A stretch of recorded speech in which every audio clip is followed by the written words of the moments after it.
Well, again, thank you for participating in our meeting today and for being here and your business that contributed to the results that we were able to report, because that's where it starts, ladies and gentlemen, is the business that we can do with all of you. As you heard from Olivia, fiscal year 2024 was a very, very solid year for us. It was one of the best years in the company's history. And if you look over these last couple of years, a couple of records in there, some terrific years that came with the support of all of you and the market opportunities that we were able to participate in. We intend to continue to build on that financial strength, and we're committed to strengthen and to grow the company, as we always have been.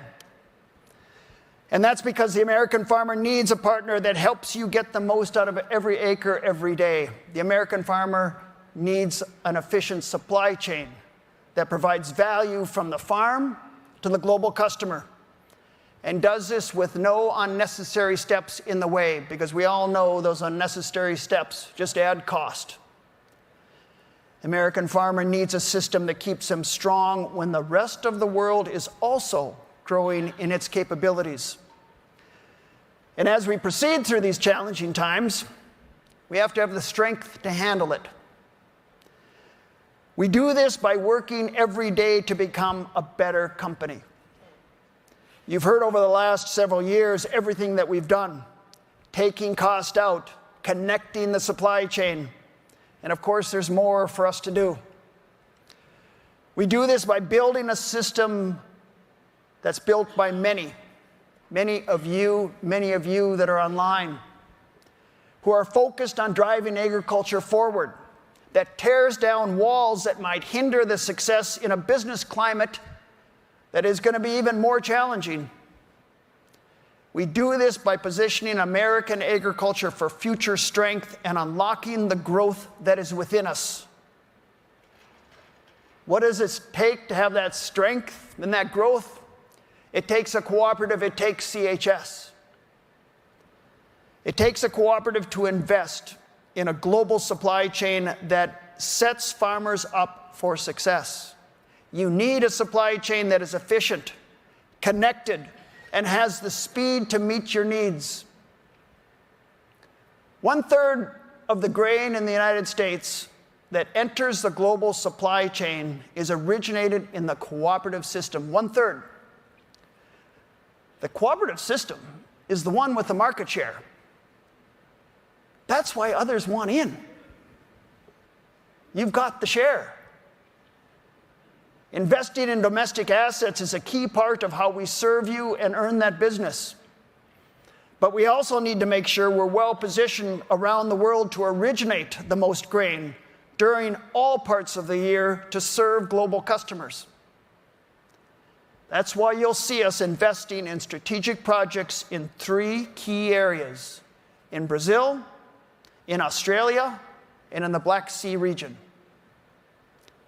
The Santos Port Project venture in southeast Brazil that we announced this year is an example of this.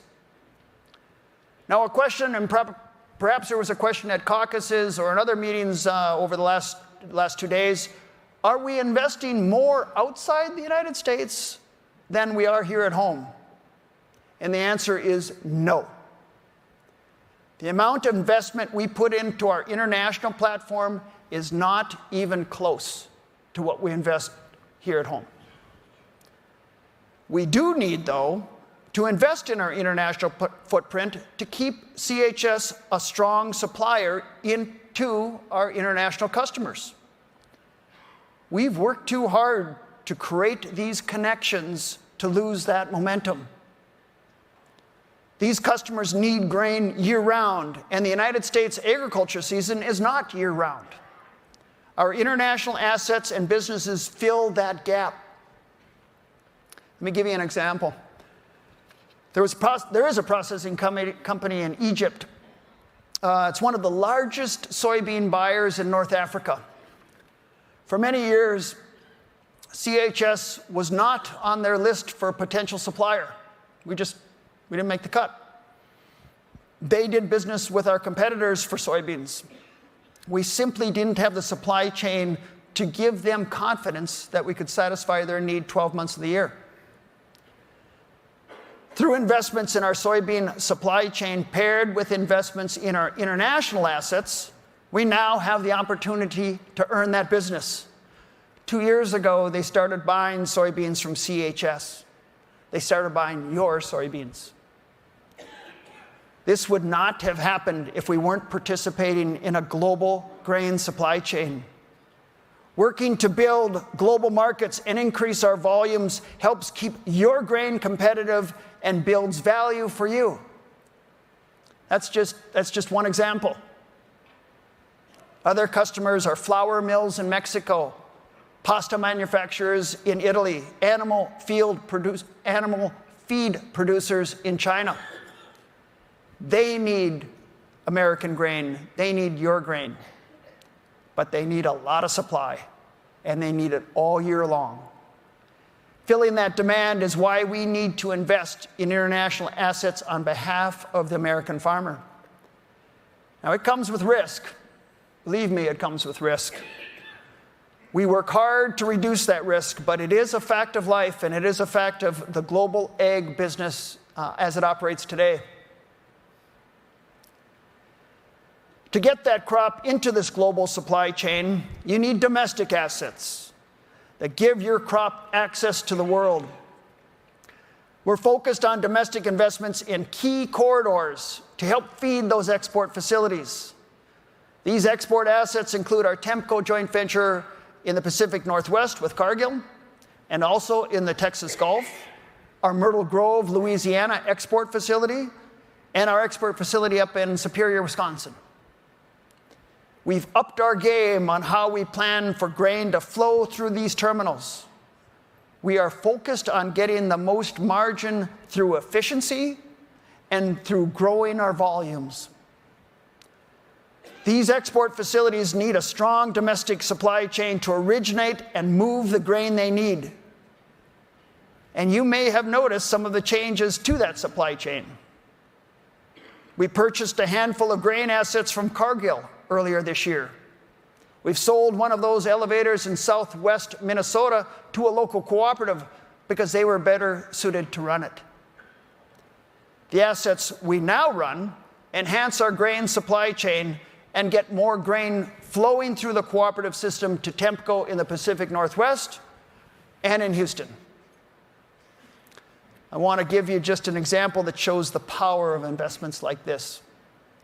A few years ago in the southern plains area of Kansas and Nebraska, we had about 5 shuttle loaders. And this grain went to the Texas Gulf through a third-party agreement, an asset we didn't own, we didn't control. But there was often a mismatch between when there was grain to move through those shuttle loaders and when there was a ship waiting in the Gulf. It wasn't as efficient as we needed, and we all know what that means. So for farmers in that area, we didn't have the supply chain strength they needed. Instead of doing something like building our own export facility, our TEMCO joint venture was extended into the Texas Gulf. But we needed a stronger supply chain and more grain to feed that asset. It's the growth story. So there was an opportunity to work with a standalone local cooperative to originate more grain together. Then the Cargill assets I mentioned came up for sale. This created an opportunity to take on good, strong grain assets in that corridor to originate more grain into the cooperative system. For farmers in the area, this has grown our end-to-end global supply chain that gives us more value and a more efficient system. This strategy has provided cooperative strength for sorghum farmers. CHS has doubled its market share in China in sorghum. Of all the suppliers in the world, we have 17% of the market share within China in sorghum. And we're not done yet. Stories like this rely on trade policies that work for agriculture. We need doors across the globe to be open to American commodities. We need efficient trade flows that aren't interrupted by policies or the impact that can come from tariffs. As grain leaves the U.S. or anywhere else in the world, we're faced with increased regulations around sustainable grain origination. And this is going to change how we and everyone else around the world does business. These regulations are evolving and coming at us quickly. Other areas of the world, like Europe, are simply moving at different paces than the United States. And so when we operate in that global market, we get impacted by how fast those countries are changing. But we are committed to addressing sustainability requirements to maintain demand for U.S. grain by customers in Europe and elsewhere. It's not a choice, ladies and gentlemen. To do business around the world requires it. The crop you grow needs inputs. The good news is that the prices for these inputs have reset for some of the high levels we saw in previous years. But to get fertilizer to your farm faster takes investment. You know, we've invested $27 million into our Galveston import facility in Texas to get urea off boats faster and into rail cars faster. We've also invested to enhance the crop nutrients supply chain as it makes its way up the river to local cooperatives and to your farms. At key river terminals like St. Louis, Missouri, Muscatine, Iowa, we are aligning and integrating assets with our member cooperatives to expand the supply chain, move more product, and expand the region that we serve. In crop protection, we're creating strategic new products in partnership with growers. We're conducting innovative research in our new Crop Science Research and Development Center right down here in Randolph, Minnesota, about an hour south of here. The greenhouse at this facility mimics growing environments at 6 different ways. And this facility allows us to test and develop our products even faster. We are very, very pleased with the growth that we've seen in our crop protection business since we acquired that business several years ago. As the largest cooperative petroleum refiner, our refineries in Laurel, Montana and McPherson, Kansas prioritize diesel fuel production just the way Darren described it earlier. This year, the CHS Board of Directors approved a project at a refinery in Laurel, Montana that will increase our production by 5,000 barrels per day. Right now, 52% of that barrel is becoming diesel fuel. With the completion of this project, that number will increase to 55%.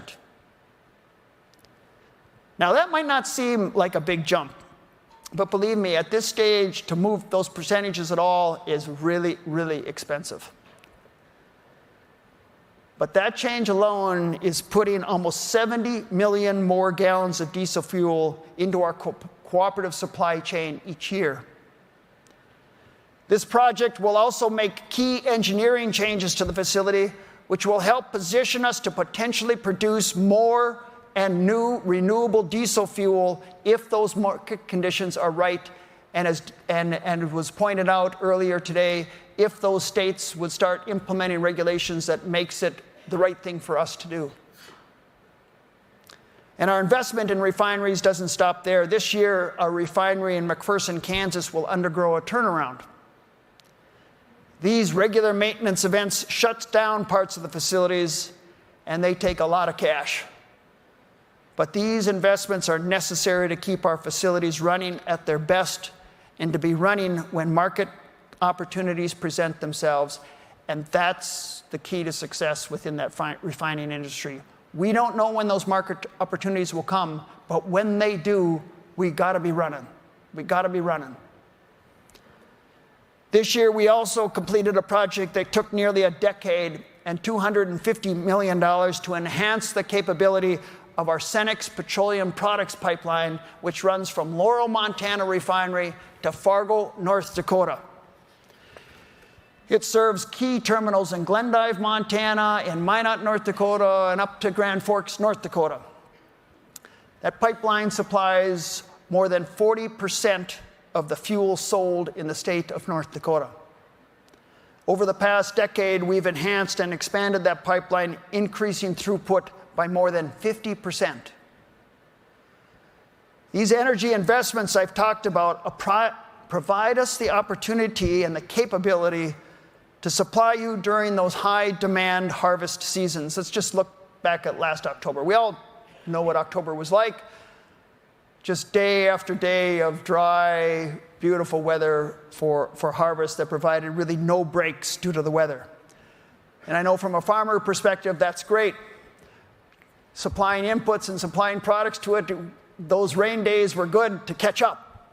Didn't have any of them, or very, very few of them. But during this month, we were able to provide record volumes of fuel, 364 million gallons of fuel in that 1 month alone when harvest really ran nonstop. We never would have been able to do that earlier in my career, not even close. These are the investments that allow us to do that. All of the investments I have mentioned in ag inputs are done on behalf of you, and they're owned by you. It takes the power, it takes the purpose of a cooperative to get you what you need. It also takes innovative thinking.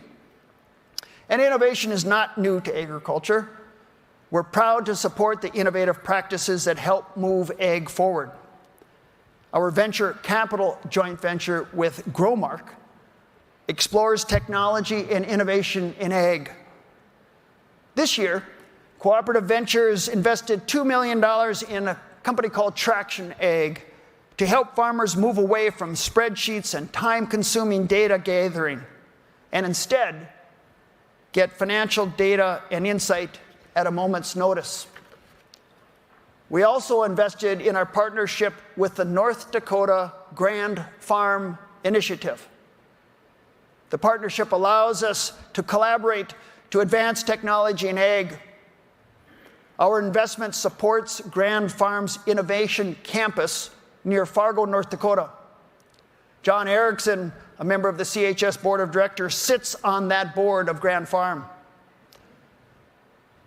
This facility provides the space, the technology, and the research to explore things like artificial intelligence, robotics, and the further use of drones in agriculture. Now, we've been working on these technologies for years. By partnering with Grand Farm, we can help create solutions to help all farmers and drive the next generation of innovation. And at CHS, as the largest cooperative, it's our duty to lean in and to do that. The things I've talked about are powered by local communities and people in the communities where you live and where you work. Our Give Back initiative is our Seeds for Stewardship program, where we match gifts that are being awarded to nonprofits by local cooperatives in their local communities. In our last fiscal year, we awarded 104 matching grants. This brings the total amount to $519,000 that CHS and our owners provided local nonprofits through projects in more than 200 communities. Where do these funds go? They go to the local fire departments. They go to education projects. They go to help families in need in your communities. We recently matched funds to provide grain bin engulfment training and equipment to a fire department in northeast Montana. That training and equipment was put to use when the fire department there got a call for a grain bin rescue just this last January. They saved a man's life. I'm also proud to report that the CHS Employee Give Back campaign this fall hit new records. Nearly 1,000 CHS employees raised more than $1.5 million for nonprofits across the country. And as you saw yesterday, right here on the stage, our give back doesn't end there. Congratulations to the recipients of the grants that were awarded yesterday to help keep rural America strong. As I think about the year ahead, there's no 2 years that are the same in our business, and we all know the circumstances that the next year looks like. We know it will be different than the year that we're just reporting on. Commodity markets never stay the same. We've gone through those cycles many times, especially for those of us that have been around for a while.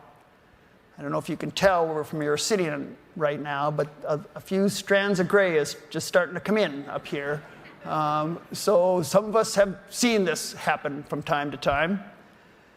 As you think about the future of your business and the future of your farm, I also ask you to think about the future of this cooperative. I think about one of the foundational principles that Dan mentioned yesterday of cooperatives. We can do more together than one can do alone. To come together, to advance agriculture, to figure it out when the questions are difficult. Figure it out. Inside there's an opportunity. We just got to find it. The things I've talked about, global supply chains, market access, investments, giving back to communities, that takes the power of a cooperative. It takes you. It takes a cooperative. It takes your cooperative. It takes, ladies and gentlemen, CHS. Thank you. Thank you for being here. Thank you for your business. Thank you for your support. Thanks for being here.